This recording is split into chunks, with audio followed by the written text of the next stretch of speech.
ہم زندگی کے چھوٹے چھوٹے معاملے، اتنا سا بچہ، بالشت بھر کا بچہ ہمیں ہمارے مقصد سے ہٹانے کے لیے بہت کافی ہے. اتنی سے 19 سے 20 کی ہماری زندگی کی چینج ہمیں اس کام سے ہٹا دیتی. تو یاد رکھیے اللہ نے اس شہادت حق کے کام کو آسان کر دیا. باہر کی ساری رکاوٹیں دور ہو گئی. کیسے؟ اللہ کے نبی کے ذریعے انقلاب آ گیا. آپ نے وہ ساری، جیسے کہتے ہیں نا، تھریش ہولڈ اپنے اوپر برداشت کی، اور قل جاء الحق وزهق الباطل، مکہ فتح ہو گیا، اسلام آ گیا. پچھلے انبیاء سے جو بات شروع ہوئی تھی وہ محمد مصطفیٰ پہ الحمدللہ لیسخرہ الدین کلہ پہ غالب ہو گئی. اب دیکھا جائے تو اس رستے میں حقیقی رکاوٹ کوئی نہیں ہے.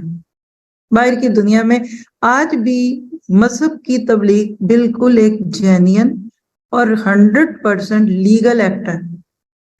-14 -10 بارش، آندھی، طوفان، جہاں لوگ ٹرین سے اترتے ہیں نا، اوپر پل ہے، نیچے چھوٹی سی روڈ ہے، اور وہ وہاں اپنا پورا ایک وہی جیسے یہ جس کو آپ یہاں سٹینڈیز کہتے ہیں لگا کے، بوتھ لگا کے کھڑے ہیں. Hello how are doing, chocolate رکھی ہے میم، گھنٹوں گھنٹوں باتیں کرتے ہیں.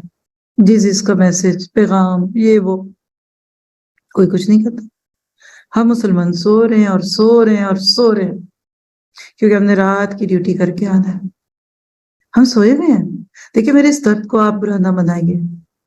یہ میں ایک ڈاکٹر ہونے کے ناطے جب آپ کو بیماری دکھ جاتی ہے نا مریض کی، تو آپ انہیں کہتے ہیں آپ کیوں پیسے ضائع کر رہے ہیں فضول چیزوں پہ، یہ ہے علاج، آپ کو یہ آپریشن کرانا ہی پڑے گا. That is the operation. اللہ نے رستے ہموار کر دیے، کوئی نہیں روکتا. آپ گاڈ کی بات کریں، کوئی نہیں. ہاں وہ چند لفظوں سے چڑھتے ہیں، وہ کون بولتا ہے؟ وہ تو بیوقوفی، وہ تو نبی نے نہیں بولے. وہ تو کسی کو برا تو کہا نہیں.